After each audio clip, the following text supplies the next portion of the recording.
की इस प्रबुद्ध सम्मेलन में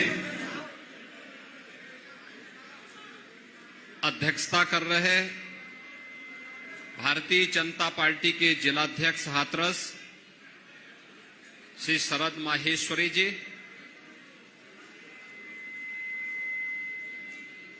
उत्तर प्रदेश सरकार के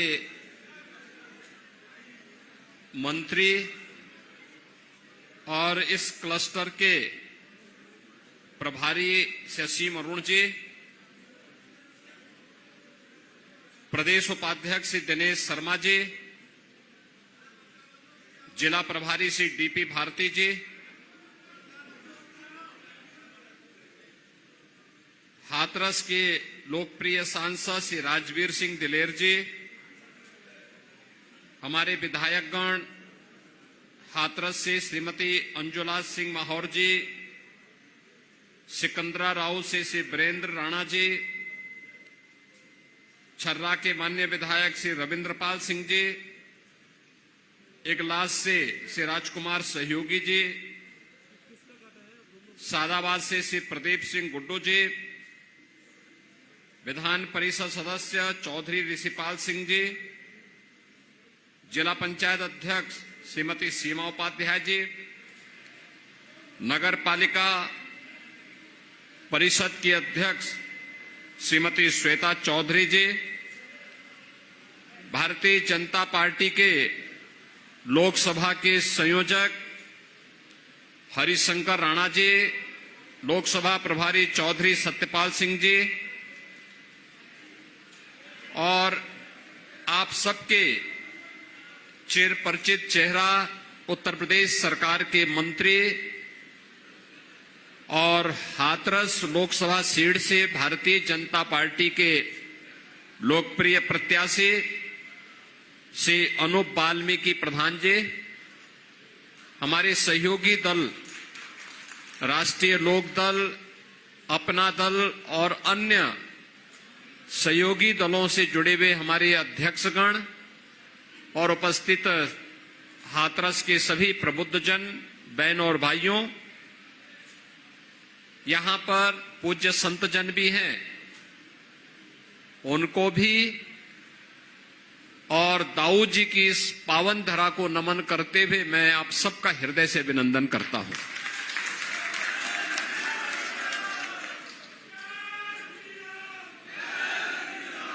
ये धरती हाथरस हमारे ब्रजमंडल का प्रवेश द्वार माना जाता है और जब मैं इस पूरे क्षेत्र की बात करता हूं तो मुझे कुछ चीजें बहुत अच्छी लगती हैं। जिस कार्य को प्रधानमंत्री मोदी जी ने 2020 में आत्मनिर्भर भारत की बात कही, वह आत्मनिर्भरता इस क्षेत्र के लोगों ने हाथरस, कासगंज, अलीगढ़, मुरादाबाद, आगरा, मथुरा, यहां के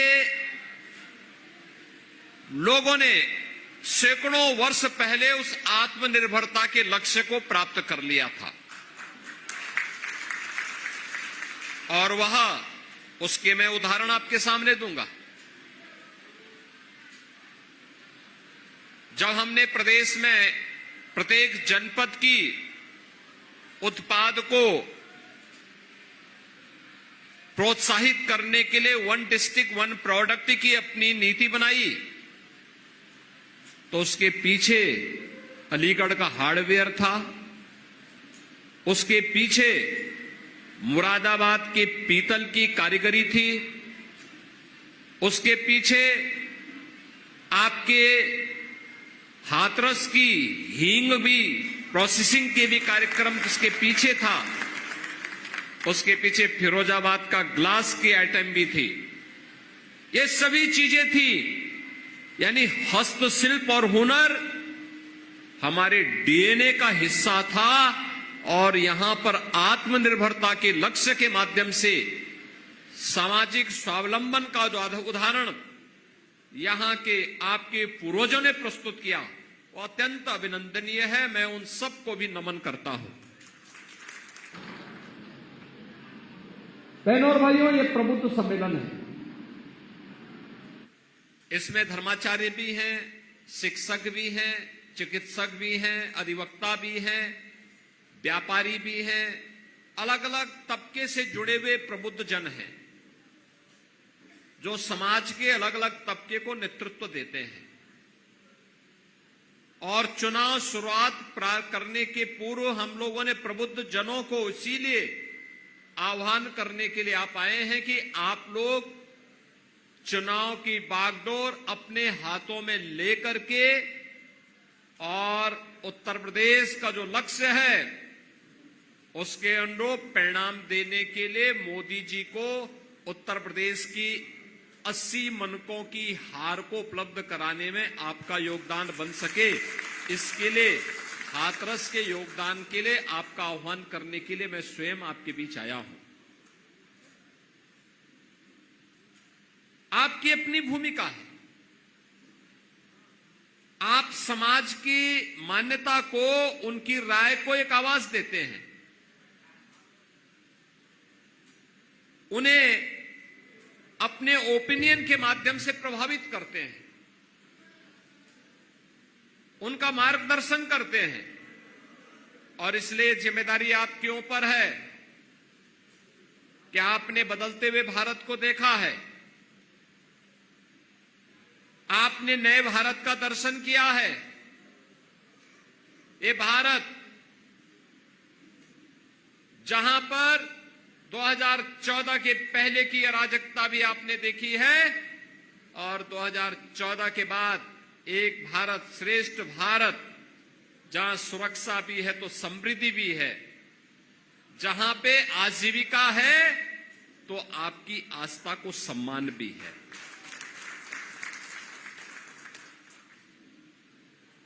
वैश्विक मंच पर भारत का सम्मान बढ़ा है।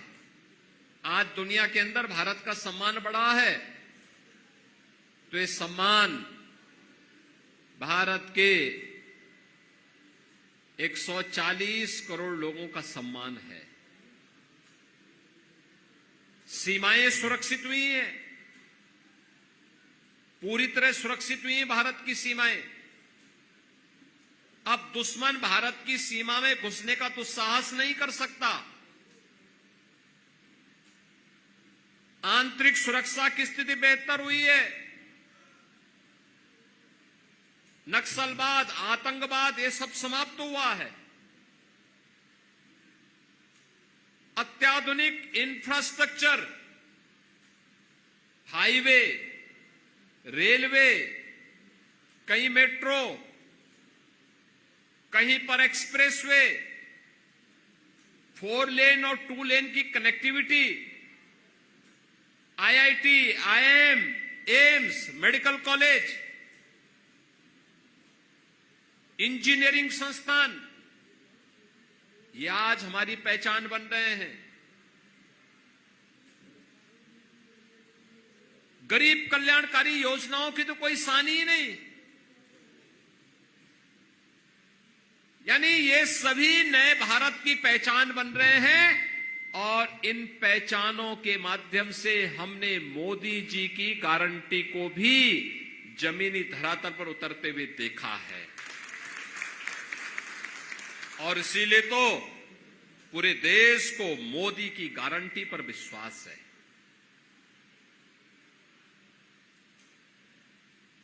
ये मोदी जी की गारंटी क्या है?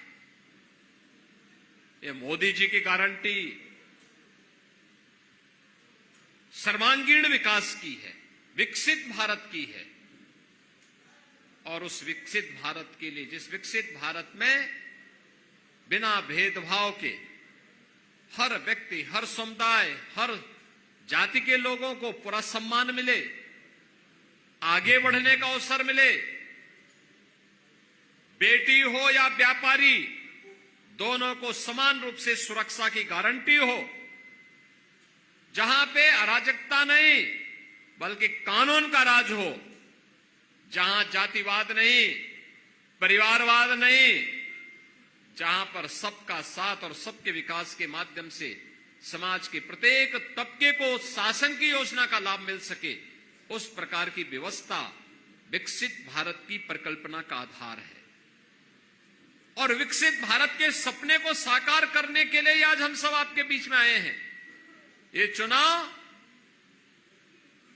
फैमिली फर्स्ट बनाम नेशन फर्स्ट के बीच में है, जातिवाद बनाम सबका साथ और सबके विकास के बीच का है। ये चुनाव तुष्टीकरण बनाम भारत की आस्था के बीच का चुनाव है। और इसमें हम सबको देखना है, जो लोग अराजकता पैदा करते थे, कर्फ्यू लगाते थे, दंगा करवाते थे, सत्ता फिर उनके हाथों में आएगी या दंगा मुक्त, कर्फ्यू मुक्त, एक सुरक्षित वातावरण देने वाली प्रधानमंत्री मोदी जी के नेतृत्व की उस सरकार में, जिसने बिना भेदभाव के शासन की योजना का लाभ लोगों को प्रदान किया है। कोई सोचता था यह देश 1947 में आजाद हुआ, लेकिन 2014 तक इस देश की बड़ी आबादी ऐसी थी जो राशन के लिए तड़पती थी। आज मोदी जी के नेतृत्व में 80 करोड़ लोगों को फ्री में राशन की सौगात मिल रही है। करोड़ों लोग ऐसे थे जिनके पास सिर ढकने के लिए छत नहीं था। आज मोदी जी के नेतृत्व में, बहनों और भाइयों, मोदी जी के नेतृत्व में 4 करोड़ परिवारों को सिर ढकने के लिए छत प्राप्त हुआ है। प्रधानमंत्री आवास योजना का लाभ मिला है। किसी परिवार में कोई गरीब बीमार हो जाता था, लोग तरसते थे, क्या होगा, कहां जाएंगे, गंभीर बीमारी हो गई तो पूरा परिवार तबाह हो जाता था। लेकिन आज देश के अंदर 60 करोड़ लोगों को 5 लाख रुपए की स्वास्थ्य बीमा का कवर प्रधानमंत्री आयुष्मान भारत योजना के अंदर उपलब्ध हुआ है। देश आजाद हो गया, लेकिन लोगों के घर में बिजली नहीं पहुंची थी। 2.5 करोड़ लोगों को फ्री में बिजली के कनेक्शन उपलब्ध कराए गए। 10 करोड़ परिवारों में फ्री में रसोई गैस के कनेक्शन उपलब्ध कराए गए। यही है मोदी की गारंटी।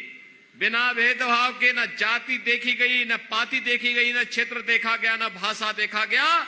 यही है सबका साथ और सबके विकास का वह भाव जो वास्तव में भारत का दर्शन है। जो लोग आज भी मोदी जी पर उंगली उठाने का प्रयास कर रहे हैं, वे भारत के विकास के अवरोधक हैं। वे विकसित भारत के मार्ग के बैरियर हैं। हमें उस बैरियर को हटाना पड़ेगा और मोदी जी के नेतृत्व में एक सुरक्षित और समृद्ध भारत की परिकल्पना को साकार करने के लिए हम सबको कार्य करना होगा। और इस दृष्टि से चुनाव महत्वपूर्ण है। इन चुनावों के लिए पब्लिक को बताना, क्योंकि यहां पे तीसरे चरण में चुनाव होंगे और तब तक गर्मी भी चढ़ चुकी होगी। और बहनों भाइयों, उस समय हमें किसी भी प्रकार की प्रवाह के बगैर मोदी जी के नेतृत्व पर विश्वास करते हुए भारतीय जनता पार्टी और सहयोगी दलों ने जिन्हें भी अपना प्रत्याशी बनाया है, उन प्रत्याशियों के पक्ष में अपना एक एक वोट पोल करने के लिए आम जनता जनार्दन को तैयार करना है। और ये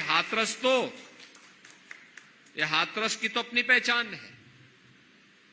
दाऊ जी की तो भूमि है ही, साथ साथ हींग की खुशबू देश के अंदर भी जा सके,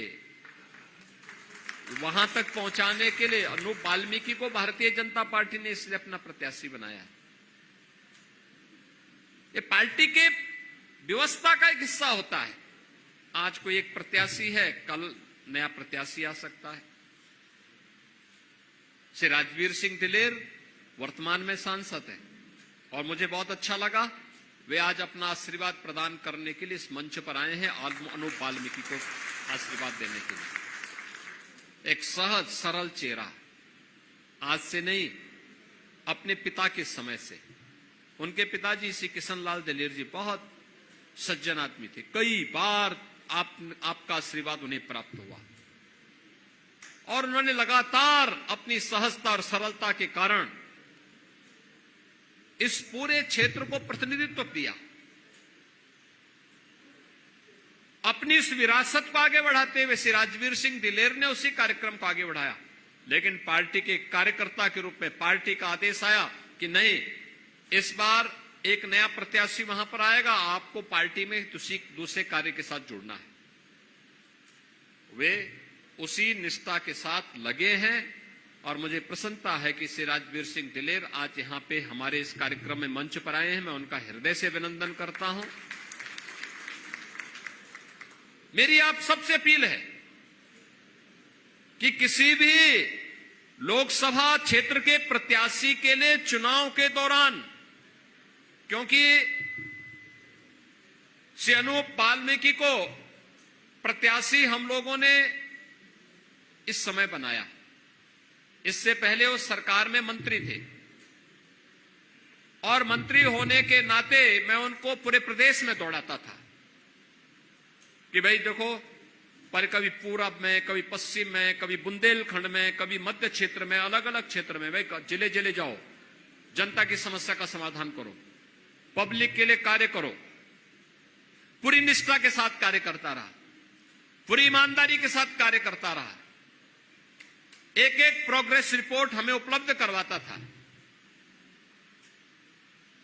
और लोकसभा चुनाव का जब जैसे ही घोषणा हुई और उनके नाम की घोषणा हुई, वे आपके बीच आ रहे होंगे, समय दे रहे होंगे और ये संभव नहीं हो सकता कि एक एक घर में जा सके, एक एक घर में, एक एक परिवार के घर में जाकर के इस समय चुनाव के दौरान कठिन होता है, क्योंकि इसी दौरान उनको अपना एनओसी भी लेना होता है, इसी दौरान उनको कार्यालय की व्यवस्था भी देखनी होती है, संगठन की व्यवस्था के साथ जुड़ना होता है, ढेर सारे कार्य होते हैं।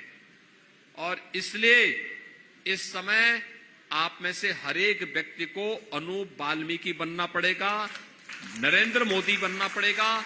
जैसे मोदी जी के नेतृत्व में पूरा देश चुनाव लड़ रहा है, ऐसे ही इनके प्रतिनिधि के रूप में घर घर जाना पड़ेगा और घर घर जाकर के आप सभी प्रत्याशियों, सभी जनता जनार्दन से अपील करें कि वे मोदी जी के नेतृत्व में भारत को दुनिया की सबसे बड़ी ताकत बनाने के लिए एक विकसित भारत, आत्मनिर्भर भारत, ग्लोबल लीडर भारत, एक ऐसा भारत जो दुनिया का पिछलग्गू न बने बल्कि दुनिया जिसके पीछे पीछे चले, उस भारत को बनाने के लिए मोदी जी को तीसरा कार्यकाल देना आवश्यक है। मोदी जी के तीसरे कार्यकाल का मतलब पहले 3 वर्ष में भारत दुनिया की तीसरी बड़ी अर्थव्यवस्था बन जाएगा। हर भारतवासी की गौरव की बात होनी चाहिए और इसके लिए अनूप वाल्मीकि के लिए यहां पर आपको एक एक घर में जाना पड़ेगा और ये तभी हो पाएगा जब आप सभी एक एक परिवार को मतदान करने के लिए प्रेरित करेंगे। एक एक व्यक्ति को तैयार करना है और ये जिम्मेदारी आपकी है। बूथों को संभालना आपकी जिम्मेदारी है। हर प्रकार से एक एक व्यक्ति को जो जिस क्षेत्र में है, धर्माचार्य अपने स्तर पर अपने अभियान को आगे बढ़ाएं, संगठन को उनकी जानकारी दिला दें। अधिवक्ता समुदाय अपने स्तर पर अधिवक्ता समुदाय के साथ साथ समाज के प्रत्येक तबके को इसके बारे में जागरूक करने में अपना योगदान दें। शिक्षक समुदाय अपने तरीके से, चिकित्सक समुदाय अपने तरीके से, व्यापारी समुदाय अपने तरीके से, समाज का प्रबुद्ध जन अलग अलग तरीके से अगर इस कार्यक्रम के साथ जुड़ता है, कोई कारण नहीं कि श्री अनूप वाल्मीकि भारी बहुमत से विजयी बनकर के एक नए रिकॉर्ड के साथ देश की संसद में पहुंचेंगे और देश की संसद में उन्हें पहुंचाने के लिए आपका आह्वान करने के लिए ही आज मैं हाथरस में आया हूं।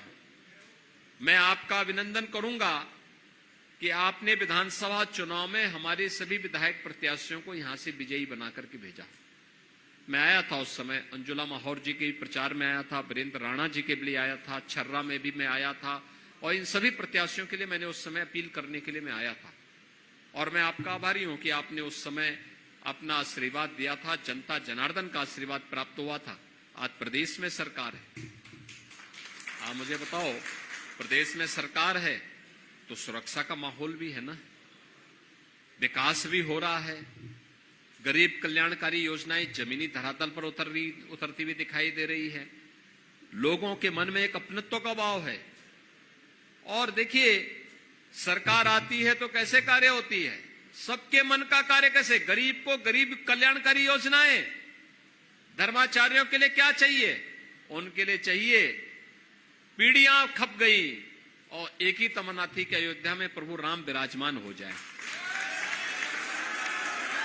देखा ना, आ गए ना रामलला, जिसके लिए पीढ़ियां तरस रही थी, उस कार्य को आगे बढ़ाने का काम हुआ। और अयोध्या में रामलला का विराजमान होना एक और दूसरी तरफ अयोध्या का जो एयरपोर्ट का नामकरण है वह महर्षि वाल्मीकि जी के ही नाम पर है। देखो कितना अद्भुत संजोग है, प्रभु राम के साथ हमारा संवाद बनाने का काम किसी ने किया था तो त्रिकालदर्शी ऋषि थे भगवान वाल्मीकि, महर्षि वाल्मीकि थे जिन्होंने एक काम किया था। और आज तो हम एक बार अयोध्या भी प्रभु राम का स्मरण कर लेते हैं तो उससे भी हमारा काम चल लेता है। दूसरी तरफ अनु वाल्मीकि को भी आप वोट दे देंगे तो सीधे संवाद जुड़ जाएगा। इसलिए आज के अवसर पर मैं आप सबसे अपील करूंगा, हमें चुनावी सभाओं के लिए हम लोग अलग से आएंगे। मैं केवल आज आपसे अपील करने के लिए आया हूं कि आपको अभी से लगना है, अभी से कार्य के साथ जुटना है। और अब आप ये मत देखेंगे कि एक महीना इतने दिन बाकी रह गए, कुछ नहीं, आज से ही चुनाव प्रचार के लिए लग जाना है, अभी से माहौल बना देना है जिससे सामने कोई दिखाई न दे। इस प्रकार की स्थिति आपको माहौल पैदा करना है कि एक तरफा चुनाव दिखाई दे। और इसके लिए भारतीय जनता पार्टी और सहयोगी दलों के साथ मिलकर के जो रणनीति यहां पे संगठन ने बनाई होगी कि भारतीय जनता पार्टी, लोक दल, अपना दल, निषाद पार्टी, आपने राजभर पार्टी, ये सभी लोग मिलकर के जो भारतीय जनता पार्टी का मोदी जी के नेतृत्व में एनडीए गठबंधन है, ये सभी लोग मिलकर के जनता जनार्दन के आशीर्वाद के माध्यम से भारतीय जनता पार्टी के प्रत्याशियों को भारी बहुमत से विजयी बनाने के लिए कार्य करेगा। आज के इस अवसर पर मैं एक बार फिर से इस पावन धरा को, दाऊ जी की इस पावन धरा को कोटि कोटि नमन करता हूं। आप सबके प्रति आगामी जो पर्व और त्योहार हमारे आने जा रहे हैं, वासंतिक नवरात्रि भी है और रामनवमी भी है, तो इसकी मैं हृदय से आपको शुभकामना देता हूं। और इस दौरान हम लोग चुनाव प्रचार के लिए आपके बीच में आएंगे। आप सबका आशीर्वाद अनु वाल्मीकि को प्राप्त